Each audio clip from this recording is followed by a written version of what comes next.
Ассалаумағалейкум, қадірменді көрермен.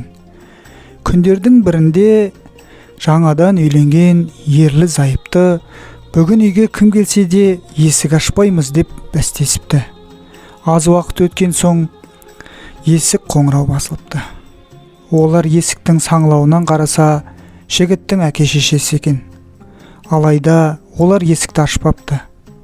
Қариялар күте-күте амалсыз үйлеріне қайтыпты. Түс ауа есік қоңырауы тағы шырылдап қоя беріпті.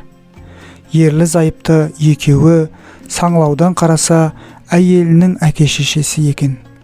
Олар өзара айтқан сөзімізден қайтпаймыз десіпті. Бірақ дәл осы сәтте әйелі еңіреп қоя беріпті. Бұған дәті шыдамаған күйеуі ақыры есікті ашыпты. Арада көп жыл өтіпті. Олар 4 ұлдың бір қыздың әкесі болыпты. Қызы дүниеге келген сәтте қатты қуанған әкесі барлық туыс туған дос жаранды шақырып, ұлан асыр той жасапты.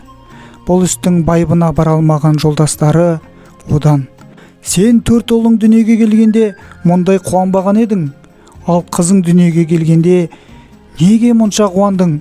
деп сұрапты.